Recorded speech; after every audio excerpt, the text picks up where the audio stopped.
Hey Gerry, so you were my first port of call here on the Dave Smith booth at Superbooth. All right. With the Prophet X, which is a really exciting thing. I mean, we were sneaked it at NAMM, but now it's here, right? Yeah, there was the teaser on, I think, Friday, and then the announcement on May 1st, the Prophet X. Yeah, there was a little discussion there. Is it going to be X or 10? The Prophet X will do it, sequential. And when you look at it, it's a beautiful new synth from Dave Smith Instruments. I'm really proud to be here at Superbooth showing it. Lots of those dedicated knobs that you love. And a nice mixture, you know, between, look, you have 3 OLED displays here. These have 4 soft keys right here.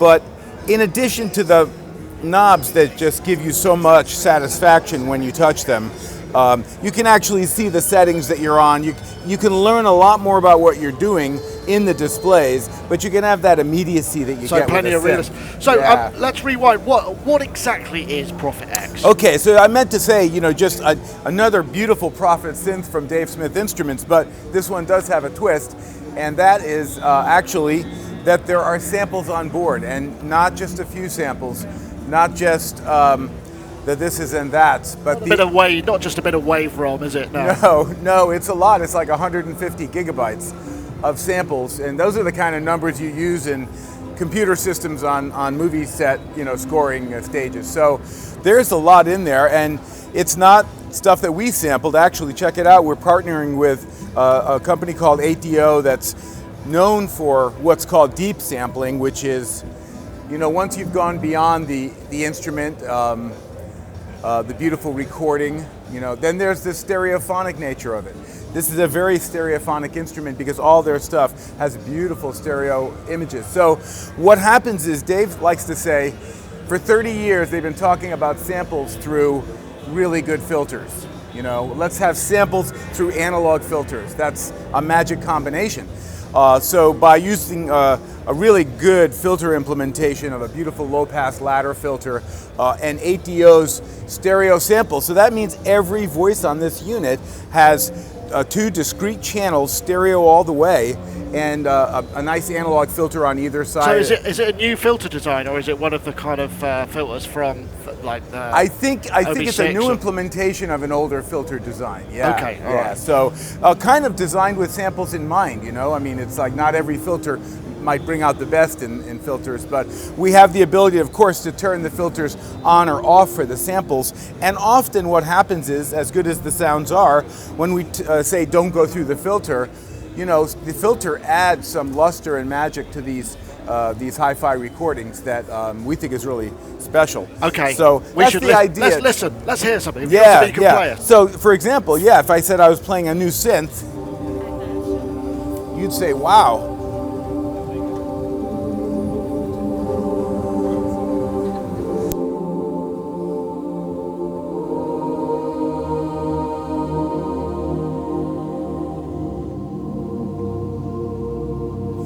You can go from pads like that, a children's choir singing, right, to completely.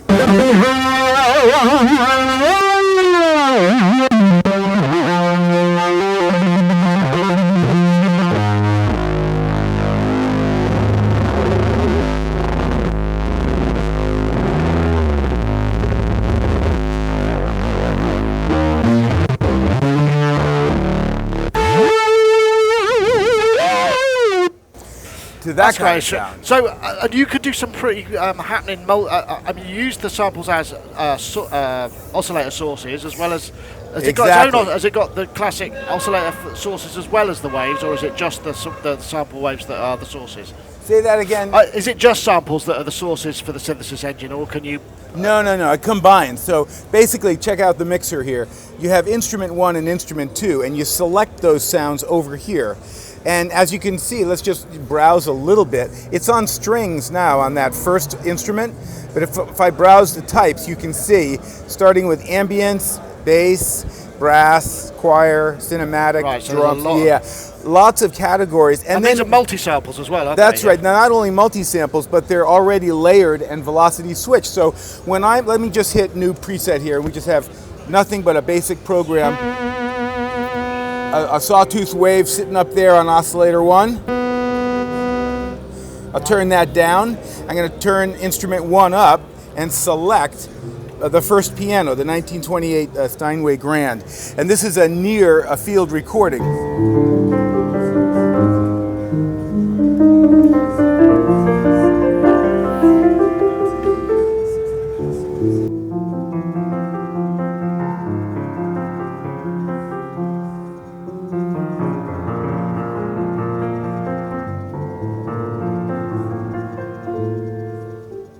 That's nice. Yeah, and so check it out over here again. See near, I have near short samples, front mic short samples, soft nears. Oh, so right, the but then you deep can sampling. completely mess them up as well. Exactly, and then when you dive into this modulation matrix, as you'd expect to find on a DSI synth, sources can contain samples. And destinations can be samples, so you can have a sample modulating an oscillator, for example. So you can use a sample to audio rate. Yeah, exactly. Okay. Everything's audio rateable, so you can send those samples to modulator FM or AM, an oscillator, and see how that behaves, or the filter. And get all kinds of cross modulation. And what about I'm sure I was shown something with loop points where you can modulate the loop points well, that's with the sample, all sorts of stuff. Yeah, it's not like a sampler where you can go in there and like samplers of old that had lots of deep editing digital tools. Dave wanted all the parameters to be accessible and immediately making a big difference. So we have the ability to change the size of the loop, the location of the loop, start time, end time in real time. So almost you could get really granular then, I guess, as well. Yeah, you can exactly do that and sweep them either with the LFOs, which you can send to any of those parameters, changing loops in real time, or to the mod wheel, and we have these two beautiful performance controls here. So it's very much a performance synth as well. We have that full group over here. We even have a playlist function for guys on stage or gals on stage who can organize your presets. You get 1,024 programs. All right, in there. okay. Yeah, so how's the sample load time? Because that's obviously, if you're loading a piano and then something else, is it super fast? Or? It is pretty much. I mean, there's this like beat delay, but it's pretty much it's there. It's there. So is it coming off SSD or flash RAM, or do you know what's inside? It has an SSD on board there. Right. It's a very large. Now what's going to happen is you get the 150 gig with the instrument, so you're like fully loaded to explore, but then ATO is going to come out with sample packs right on delivery, which is beginning of June. We're going to ship in beginning of June, and those will be extra sample packs. Let's say you are more interested in one kind of sound than another, you can get those packs. Okay. Come December, the ability for user samples, your samples, i.e., okay. will be able to. There'll be a piece of software that runs on cross-platform, and you'll be able to take recordings you've made and then turn them into samples in this format and shoot them in to the unit, and then you'll find those in your custom section of your own samples. Cool. So have you got any more sounds we can hear? I mean, I know you were saying just before this that this has basically just been loaded up with a whole bunch of new stuff, so you're not... We're on that bleeding edge of just downloaded this morning kind of excitement. So I don't know what a lot of these are, but this is called The Beauty in Between.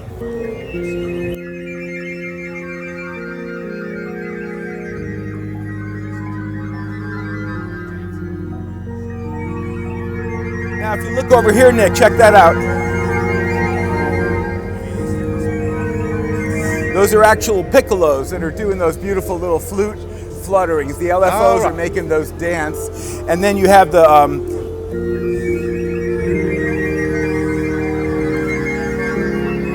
you got the organ sound underneath that's coming from the synth engine. You're right, so... here's the sine wave glow. Let's give it a glow.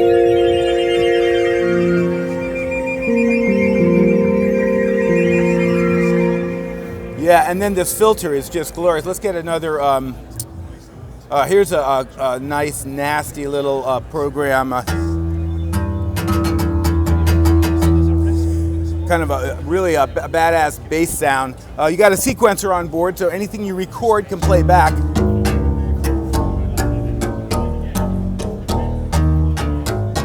I'm hearing some good bottom end from this thing as well. It's definitely got nice...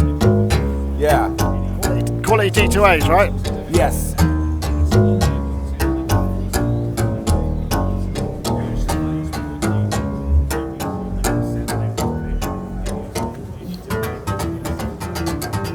So what's the keybed on it? Is it aftertouch enabled? And what's Yeah, pressure, velocity FTAR keybed, semi-weighted. Yeah, it feels really good, actually. That would be one thing if you had the beautiful pianos and strings and choirs on board and you didn't feel comfortable controlling them. That's a kind of lead the horse to water, can't drink. Yeah, absolutely. So you've got a nice keybed on there as well, right? And I think that's another thing about the instrument. It sort of combines functionality, so somebody scoring a movie can be just as comfortable as somebody who doesn't want to bring the 3 keyboards to the gig and says, oh, I see, I can have my electric pianos and organs here, but I can also have my synth sounds and my effects. So timbrality, how many part multi-timbral? Is it multi-timbral? So it's two multi-timbral. You can have stacks and splits, so while you're playing you can do that, or 2 MIDI channels that control it at one time. Now, I said before it's a stereophonic instrument. That's 8 voices of that true stereo. But the fact is, the minute you hit this 16-voice button, you go into a 16-voice mono mode, and so you can do that samples, right? Yeah, you can do that mid-performance. It just changes into like more polyphony. If you notice that you need it, then you just hit that. But you lose the stereoness of the samples. Then you lose the stereo. But you still have the stereo of the effect. Yeah. So if you want to actually get back some of that stereophonic image, we have these 2 dual stereo effects. Is that per layer as well, or is that? Yeah, that's per layer. So it's kind of like the Rev 2. The Rev 2, right? Yeah, okay. it's like the Rev 2. You have the same kind of polyphony. You have the stereo emphasis on the stereo, but you can go mono. And then, of course, everything after this digital beginnings with the digital samples, you're in an analog path, right? The VCA and all the normal synth stuff. And if you don't use the effects, you stay that way till the outputs. But if you turn the effects on, of course, they're digital effects. We're looking at 3 different delays. We got the bucket brigade, then you got chorus, flanger, phaser. The high pass filter is beautiful. It's a 2-pole. So is it it's like a similar Rev 2 thing? We've got also got A and B stereo outputs as well. Yeah, so 4 exactly. outputs. Okay. Now, one really nice thing you can do. Check this out. Let's go again. New preset. And this time we're going to go and say ambience. Okay. I'm going to turn down the oscillators, turn up the instrument. Every instrument is a different like vibe or drone. And that's like a multi-sample. That's yeah, just every a note. sample set, right? Yeah, okay. But if you like that, look at this. Sample stretch, bango. Now everything has that. And you could do that with pianos and stuff as well, so you can use it for kind of weird out stuff too, So right? then you have the total stretch going on. Then you can start modulating those loops, or just put it through its filters and things like that, effects, and so it's so immediate, right? Normally, to stretch sample, you got to go to your map and assign new boundaries for the high and low, etc. Yeah, it's a very this is under your fingers. The sound designers, 8DO, like to talk about the soul of an instrument, and saying that the soul of these instruments is under your fingers in this way is kind of the point of the instrument, plus the oscillators.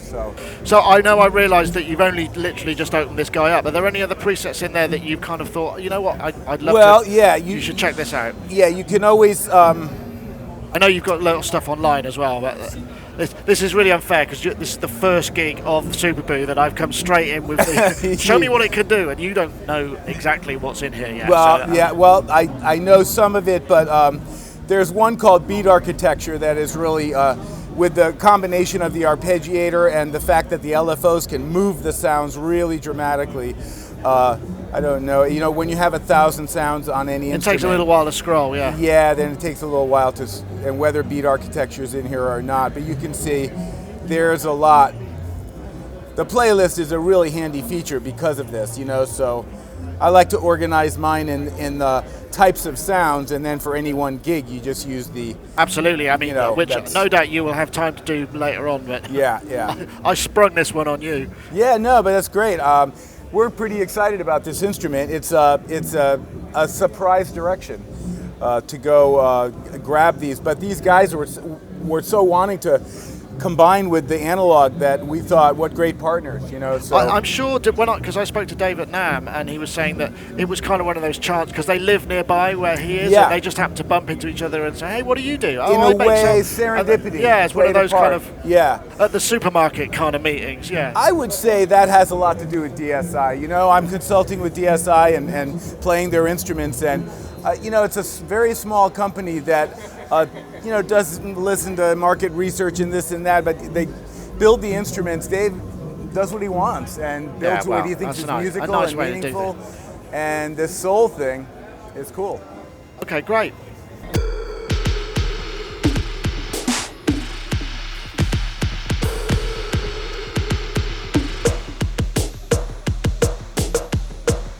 So this is a multi-sample set of kind of there's a bunch of drum kits, in there.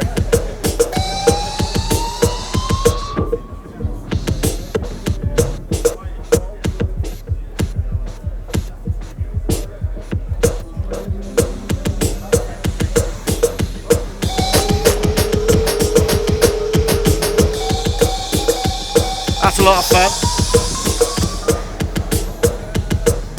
I'm guessing also it must be pretty good at the kind of ethereal and the pads and kind of stuff. If you've got another couple of those, I'm sure people would love to hear it. Yeah, I mean, ethereal patches, yeah. We said ethereal, and it's a slow burner.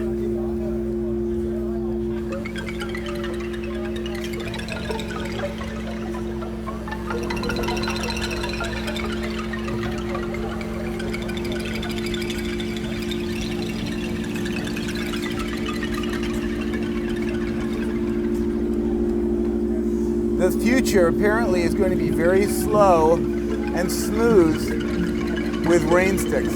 That's the bamboo trem in there, I reckon, I'm sure.